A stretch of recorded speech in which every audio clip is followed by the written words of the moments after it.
The morning sun was just starting to warm the eastern ridge, painting the sky in soft colors of peach and lavender. A man moved slowly between the long, straight rows of apple trees. His name was Silas. His boots made a soft, steady sound on the earth. His hands, rough and marked for work, gently checked a young branch here, a leaf there. He was looking for signs of frost from the night before, or the first hint of the blight that sometimes came with the spring damp. This was his battlefield now. These 60 acres of land, this orchard, were his entire world. To anyone watching, he was just a farmer. A quiet man, maybe in his late 40s, who kept to himself. He lived in the old farmhouse his grandfather had built. He sold his apples and cider at the market in the town down the road. People knew him as a man who did good work, who was reliable, but who didn't say much. They didn't know about the other life, the one full of noise and dust and decisions made in a heartbeat under a hot, foreign sun. He had left that man behind, buried him deep, hoping the peace of this valley would cover him for good. Here, his mind was not on missions or threats. It was on the soil. Was it dry enough? Was the new batch of honeybees settling into their hives by the creek? His only routines were the rising of the sun and the turning of the seasons. The only weight he carried was a sack of seed or a crate of ripe fruit. For 10 years, this had been his medicine. The slow, patient growth of a tree was the opposite of everything he had known. It had, stitch by stitch, begun to heal the tears inside him. He finished his check of the young gallia trees and turned to walk back towards the big red barn. That's when he saw it. At the far edge of his property, where his land met the old county road, the gate was open. He always closed it. He was sure of it. A little knot, a small cold feeling he recognized, but hadn't felt in years, began to tighten in his stomach. He walked over, his steps a little quicker now. The gate wasn't just open. The post where the latch hooked was splintered, like something heavy had hit it. Not an animal. This was done with force. And then he saw the marks on the ground. Deep, jagged grooves in the dirt road. He followed them a few feet and found them. 4 long, ugly nails welded together at odd angles. A caltrop, made to puncture tires. Someone had thrown them down to stop a vehicle. The cold feeling in his stomach grew. This wasn't kids messing around. This was mean. This was deliberate. He picked up the nasty little device with a stick and dropped it into an old feed bag. He was about to turn back to the house to call his friend, the old sheriff, when a flash of color on the side of his barn caught his eye. From a distance, it looked like a splash of paint. As he got closer, his breath caught in his throat. It was a symbol spray-painted in a harsh, angry red. It was a simple crown, but from the bottom of it, thick drops were painted to look like they were dripping down the barn wall. It looked like a crown of blood. Beneath it, in clumsy, tall letters, was one word: vortex. The word meant nothing to him. But the message was clear. It was a mark, a claim, a threat. It shouted that this quiet place, this sanctuary he had built with his own 2 hands, had been seen. It had been targeted. He stood there for a long time, just staring at the symbol. The morning bird song, which usually filled him with a quiet joy, now felt like noise. The peaceful silence of the valley felt like it was holding its breath. The man who was just a farmer felt an old, familiar switch click on deep inside his mind. It was a part of him he had turned off and locked away. It was the part that assessed danger, that planned for defense, that saw the world not as a place of growth, but as a field of potential threats. He didn't run. He didn't panic. He went to the outside faucet, got a brush and a bucket of soapy water, and began to scrub. The red paint was fresh, and it fought him, staining the old wood. As he scrubbed, hard, methodical strokes, his eyes were not on the paint. They were scanning the tree line at the edge of his field. They were noting the places where the land dipped, where someone could watch. The farmer was still there, doing the practical thing. But now, right beside him, watching and thinking, was someone else. Someone the people in the town had never met. By the time, the symbol was a faded pink smear on the gray wood. His plan was already forming. It was a simple plan for now. He finished cleaning up. He fixed the broken gatepost, making it stronger than before. He walked the entire boundary of his land, not as a man on a morning stroll, but as a soldier checking the perimeter. He saw things he had never paid attention to. A flattened spot in the tall grass where someone might have lain down to watch. A few cigarette butts of a brand he didn't smoke near the road. He returned to the farmhouse as the sun climbed higher. He put the kettle on for tea, the ordinary act feeling strange. He sat at his kitchen table, the one he had sanded and varnished himself, and looked out at his beautiful, quiet orchard. The peace was gone. It had been stolen, replaced by a waiting silence. The war he thought he had left behind hadn't found him. A new one, just as ugly, had come knocking on his gate, and he knew, with a cold certainty, that he would not run from it. This land was all he had. He would have to fight for it, but he would fight it his way, not as the man he was, but using every hard lesson from the man he used to be. The red paint was gone from the barn, but the mark it left on Silas's mind was permanent. He went through the motions of his days, pruning, checking the soil, fixing the tractor, but his mind was somewhere else.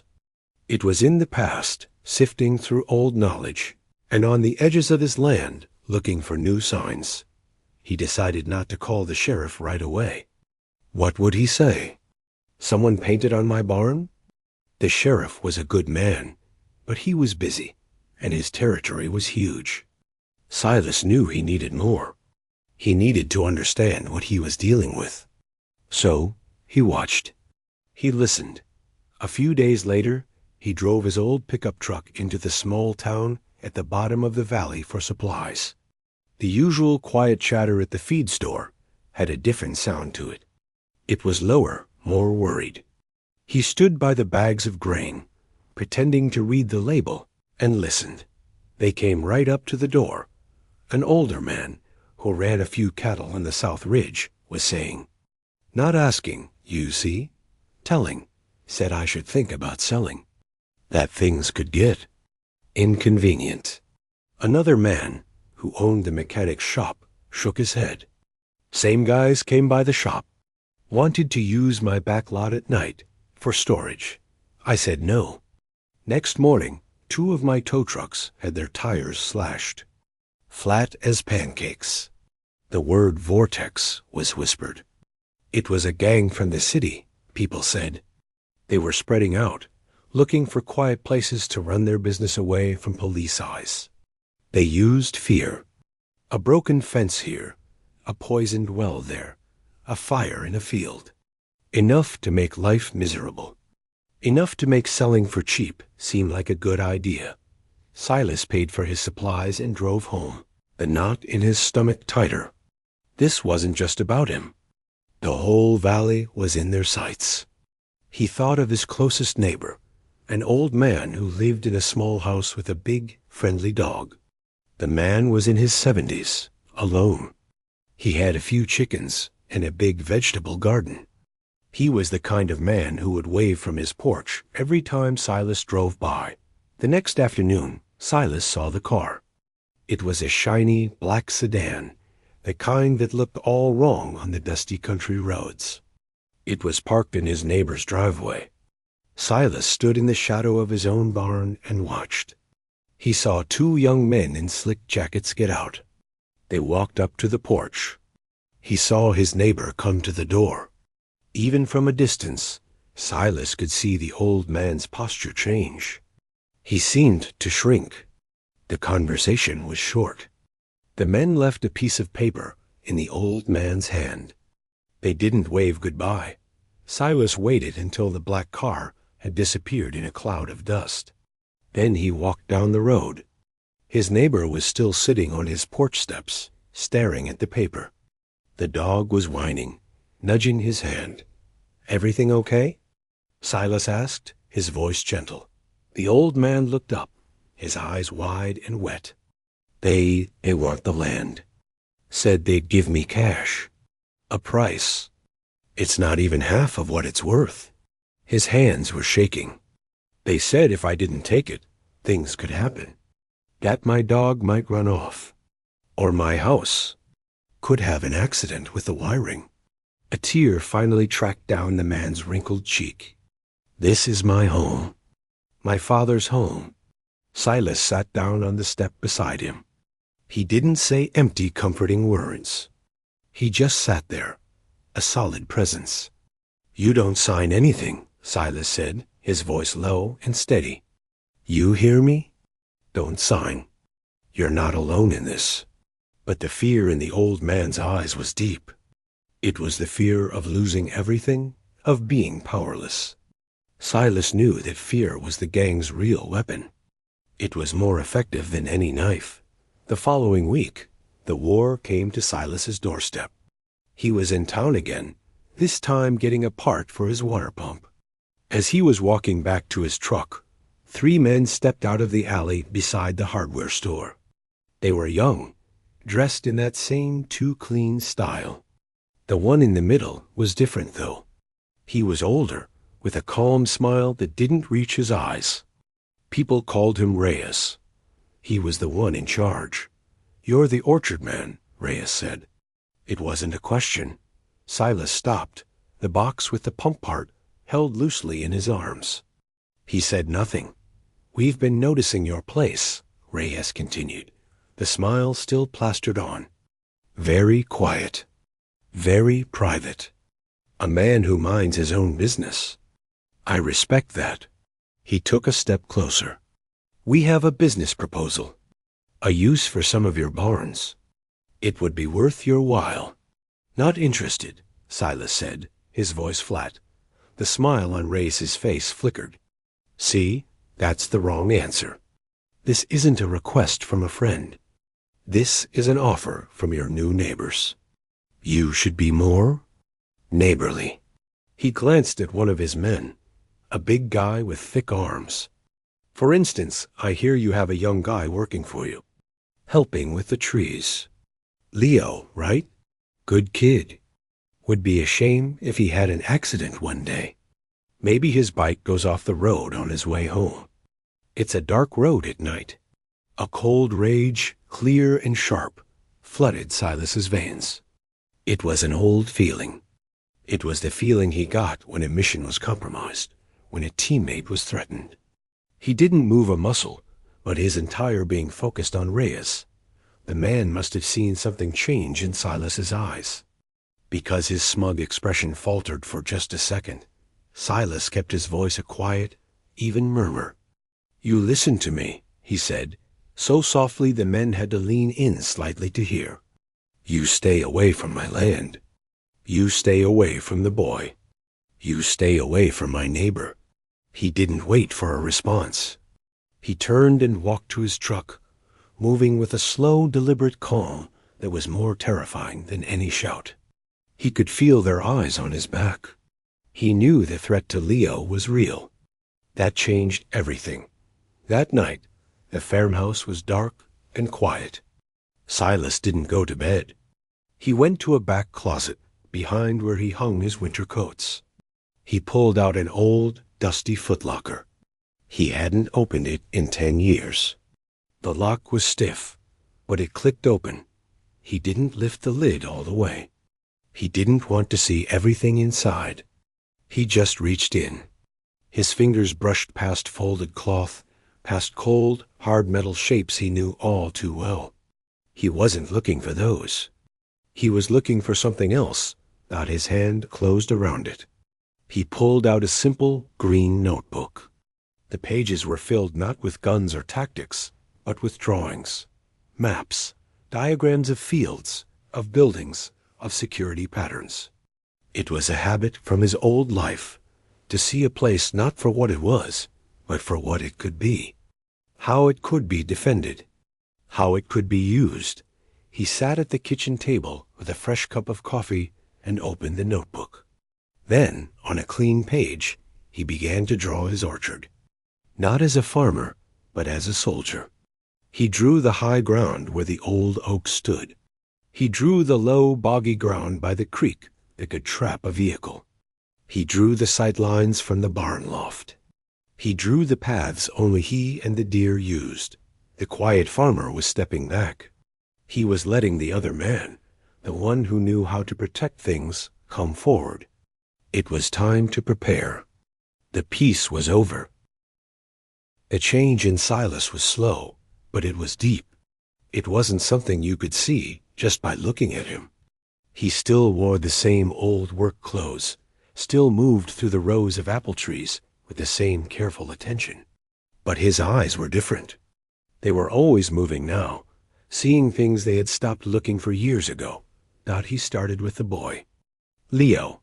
Leo was in his early 20s, a good kid who had come back from his own time overseas with a restless energy he didn't know what to do with. The orchard work had given him a rhythm. Silas called him over one morning after they had finished pruning a long row of trees. "Things might get a little strange around here for a while," Silas said, his voice calm. He was looking out towards the road, not at Leo. Leo wiped his forehead with his sleeve. "Strange how?" "Just some trouble from town," Silas said. "I need you to do two things for me. First, I need you to pay attention. When you're driving in or working the far field, I want you to notice things. A car that doesn't belong. A piece of trash that wasn't there before. A break in the fence line. Can you do that?" Leo nodded slowly, his young face getting serious. "Yeah, I can do that." "Good. Second thing," Silas said, finally looking at him. "You do not, ever, stay late. You leave while the sun is still up. You take a different road home every day. You see anyone that feels wrong, you drive away. You don't stop. You call me from the road. You understand? This is not a game." The way Silas said it, with such quiet gravity, left no room for argument. Leo just nodded again. "I understand." With Leo's eyes helping him, Silas began his work. He didn't build fences or dig moats. He used what was already there. He spent a whole day in the woods at the northern edge of his property, where the land sloped down towards a creek. The ground was always soft there, almost muddy. He used fallen branches and piles of brush to guide the way, to make it look like the only path through. It was a path that would lead a vehicle right into the sucking mud. He covered the good, solid ground with loose leaves and old ferns dotted by the big oak tree on the hill, which had a perfect view of the main barn. He didn't build a tower. He simply cleared a small, hidden spot among the thick roots and stacked a few flat stones to make a steady place to sit. A place to watch from. His barn was his fortress, but he didn't put locks on the doors. Instead, he spent an afternoon in the dusty loft, threading wires through the old beams. He connected them to a series of powerful work lights he used for winter repairs. The wires ran to small, hidden switches near the main doors and the side windows. It was a simple system. If someone came in where they shouldn't, they would be caught in a sudden, blinding glare. He also visited his neighbor, the old man. He didn't ask for permission. He just showed up one Saturday with a toolbox and a new lock for the front door. He checked the old man's windows, making sure they latched tight. He gave the man a big, strong flashlight and a whistle on a lanyard. "You hear anything at night, you don't go outside," Silas told him. "You flash this light out the window, and you blow this whistle as loud as you can. I'll hear it." The old man's hands were less shaky now. Having something to do, a way to fight back, even a small one, had steadied him. "Thank you," he said, his voice firmer. The gang, the vortex, didn't stay quiet. Their first move was lazy. One night, Silas heard the rumble of an engine and saw headlights bouncing down his long driveway. He watched from the dark kitchen window. A pickup truck with 2 young men in it pulled up near his equipment shed. They got out with a can of gasoline. They were going to burn it. They never even got the cap off the can. Silas had run a thin, almost invisible tripwire of fishing line between 2 posts near the shed. One of the men walked right into it. It didn't hurt him. It just snapped with a light ping. That was the trigger. From the roof of the shed, 3 of those powerful work lights blazed to life, turning the night into bright white noon. The men froze, squinting and startled, completely exposed. Silas didn't come out shooting. He didn't yell. He simply flipped on the outside speaker he used to sometimes call Leo across the field. His voice, calm and low, echoed in the sudden silence. "The sheriff is on his way. You have about 90 seconds to be gone before he turns down my road."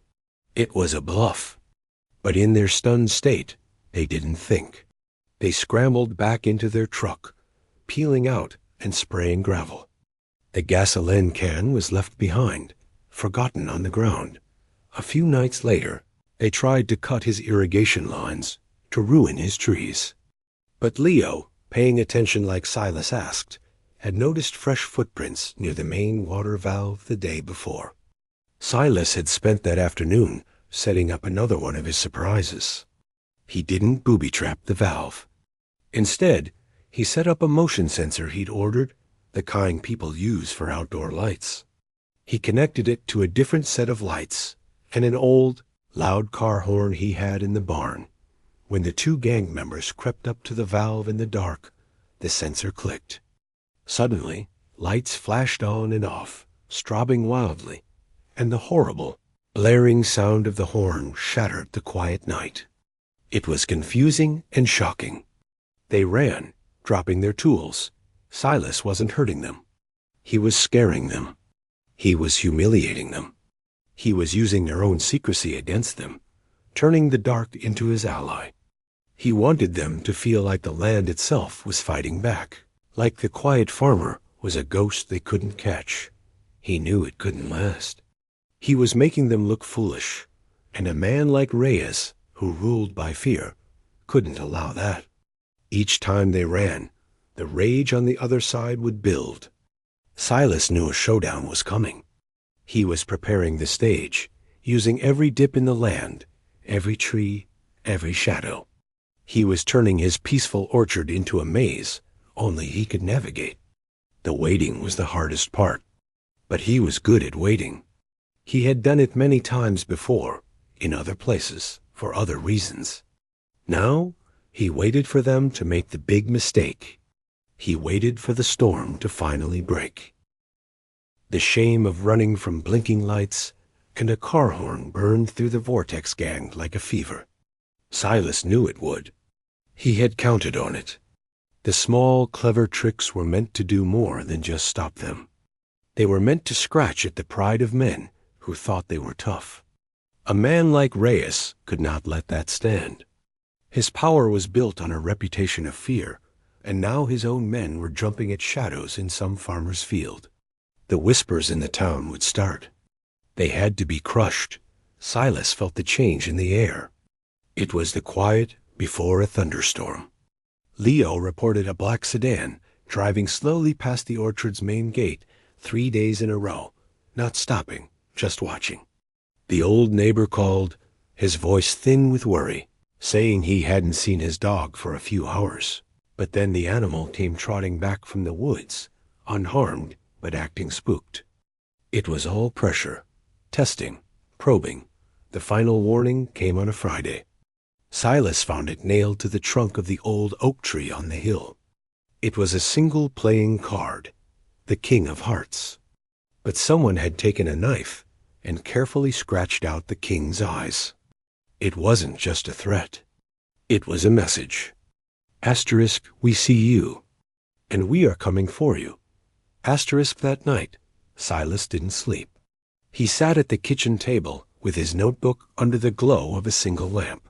He drew one final map, not of traps, but of escape routes. For Leo, for the old neighbor, if it came to that. He made a call to the sheriff, not to report the card, but to have a calm, direct conversation. "Things might come to a head out here soon," he said quietly. "You might hear some noise.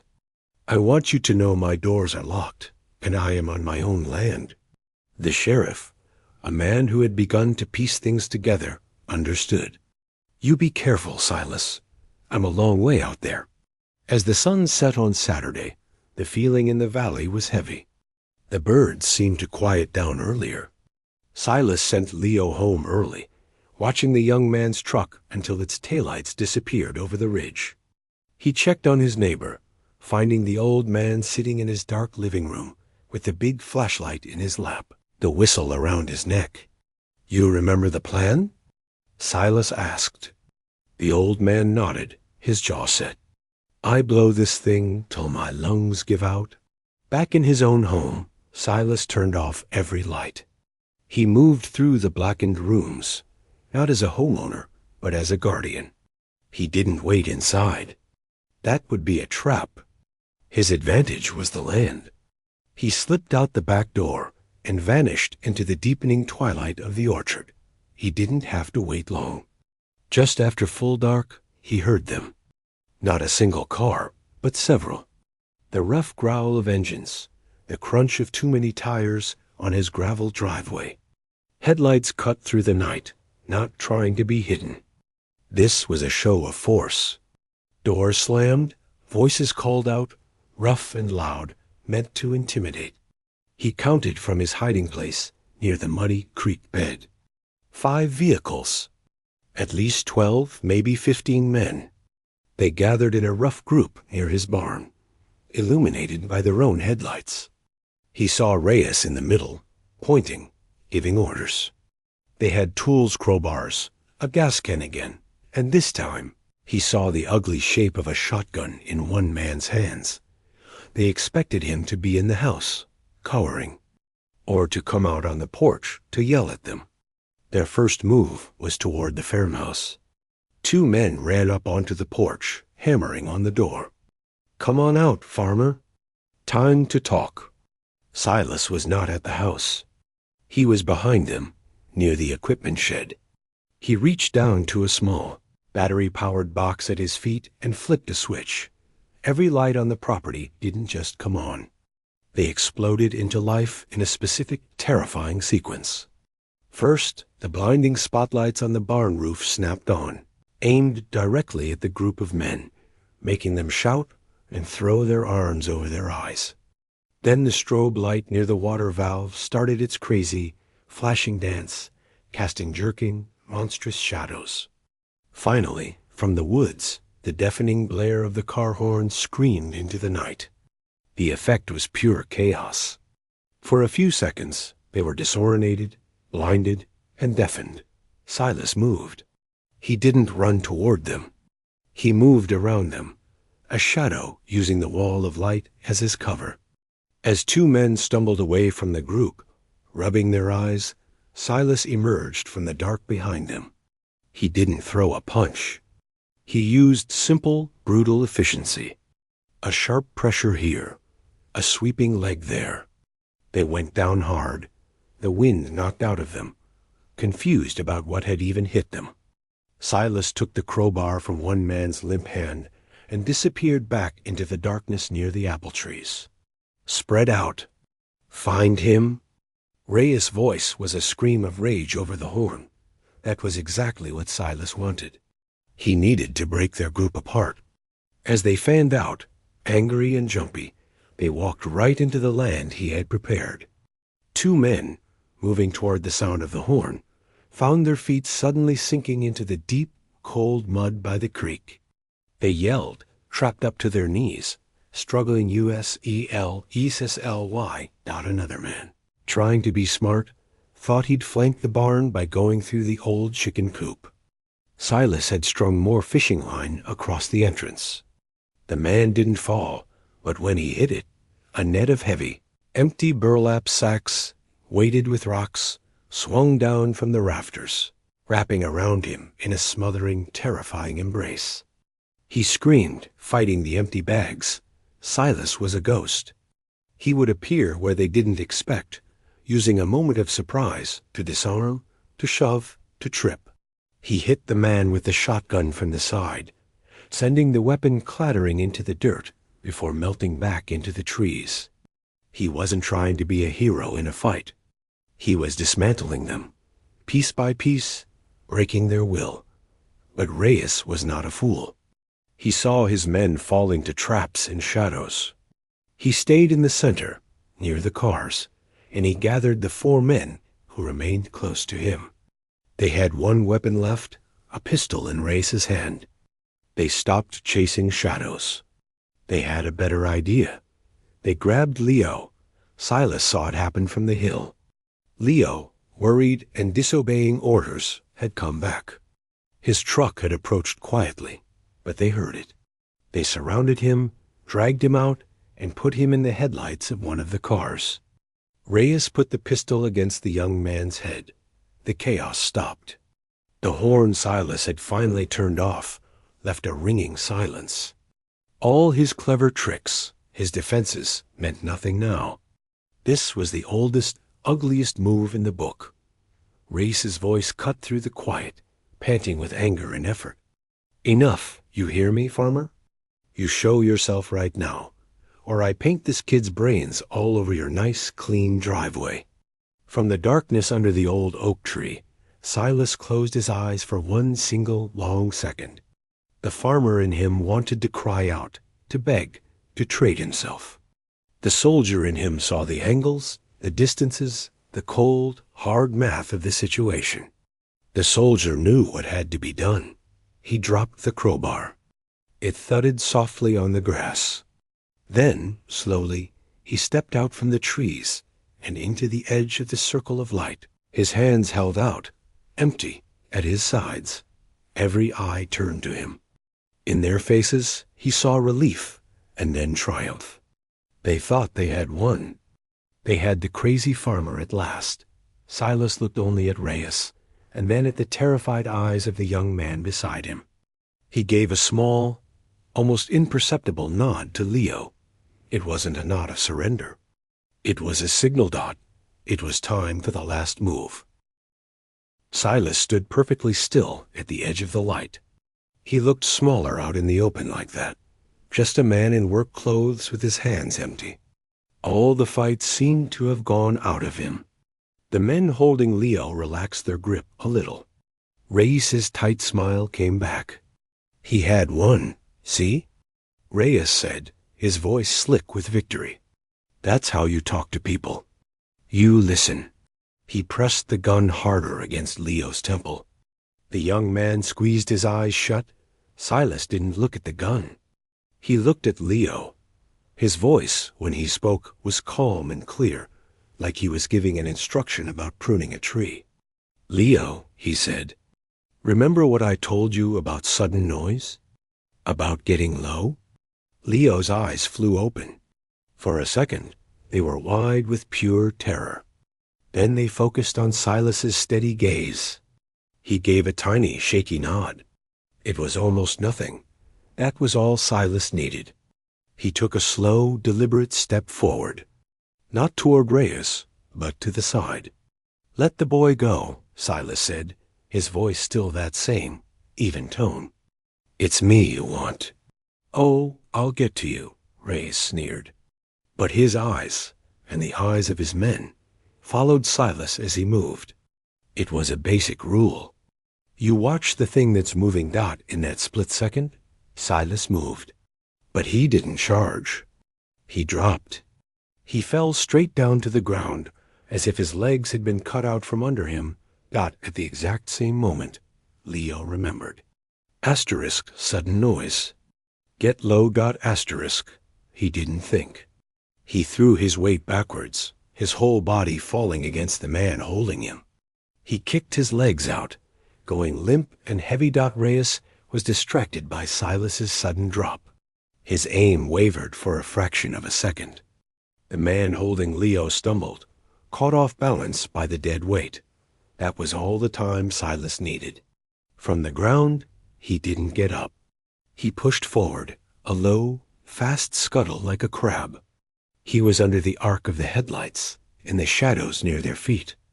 Reyes finally saw him, swung the gun down, but it was too late. Silas's hand shot up. It wasn't a fist. It was like a piston. It hit Reyes's wrist with a sharp, precise crack. The gun flew from his fingers, skittering away into the darkness. Reyes screamed, more in shock than pain, clutching his wrist. But Silas wasn't done. He was already rising, his motion fluid and unstoppable. He turned his rise into a driving shoulder that hit the man holding Leo right in the center of his chest. The air left the man's lungs with a whoosh, and he let go, falling backwards. "Run, Leo!" "To the trees!" Silas barked. The voice was no longer the quiet farmer. It was a command that brooked no argument. Leo scrambled up and sprinted into the dark orchard, his feet flying. Now it was just Silas and Reyes, surrounded by the last 3 stunned men. The fight left the others. It was too fast, too brutal. They saw their leader disarmed and hurt. They saw the man in front of them now, and he was not the same man who had stepped into the light. His posture was different. His eyes were like stone. He was not defending anymore. He was ending this Reyes, cradling his wrist, snarled and charged, leading with a wild swing of his good arm. Silas didn't block it. He moved inside it, so close they were almost touching. He used Reyes's own momentum. A sharp, shocking blow to the side. A foot swept Reyes's legs out from under him. Reyes hit the gravel hard, the fight knocked out of him, gasping for breath. The last 3 men looked at each other, then at Silas. They took a step back. Then another. The sound of distant sirens, faint at first but growing louder, finally reached them. The sheriff was coming. One of them dropped his pipe. It clanged on the ground. That was it. They turned and ran, vanishing into the night, leaving their trucks and their friends behind. Silas didn't chase them. He stood over Reyes, breathing heavily. He reached into his pocket and pulled out a plastic zip tie, the kind he used to secure garden hoses. He rolled the dazed man over and secured his hands behind his back. He did it quickly, without anger. It was just a job that needed finishing. The sirens were close now, flashing red and blue lights painting the trees. The sheriff's cars came roaring up the driveway, followed by an ambulance. Silas walked over to where Leo was standing, trembling by the big oak tree. He put a hand on the young man's shoulder. "You okay?" Leo just nodded, unable to speak. It took hours for the chaos to settle. The men stuck in the mud were pulled out. The one tangled in burlap sacks was cut free. All were handed over to the sheriff. The old neighbor came hobbling over, his whistle still around his neck, his face pale but proud. Leo gave his statement, his voice getting stronger as he talked. The sheriff found Silas sitting on the back porch steps, looking out at his orchard. The first hints of dawn were a gray line in the east. "Quite a mess," the sheriff said, sitting down heavily beside him. "You want to tell me what happened?" Silas was quiet for a long time. "They came onto my land," he said finally. "They threatened my people. I asked them to leave. They didn't." The sheriff nodded slowly. He'd seen the zip ties, the mud traps, the clever lights. He'd heard the wild stories from the captured gang members about a ghost, a demon in the trees. He looked at the quiet man beside him. "That's the story, then," the sheriff said. It wasn't a question. As the sun properly rose, the last of the cars drove away. The orchard was quiet again, but it was a different quiet. It was the quiet after a storm. The air was clean. Silas walked through his rows of apple trees. The branches were okay. The new buds were unharmed. He picked up a fallen apple from last season, mushy and brown. and tossed it into the woods. Over the next few days, the story spread through the valley. It grew in the telling. They called it the siege at the orchard. In town, people would nod at Silas with a new kind of respect, but they'd also give him a little more space.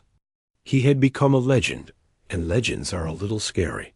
But on the land, nothing had changed. The trees still needed care. The soil still needed tending.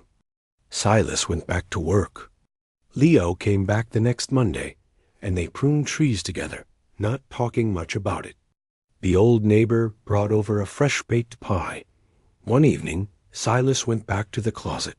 He opened the footlocker. He put the green notebook back inside, right where he found it. He looked at the other things in there for a moment. Then he closed the lid. The lock clicked shut.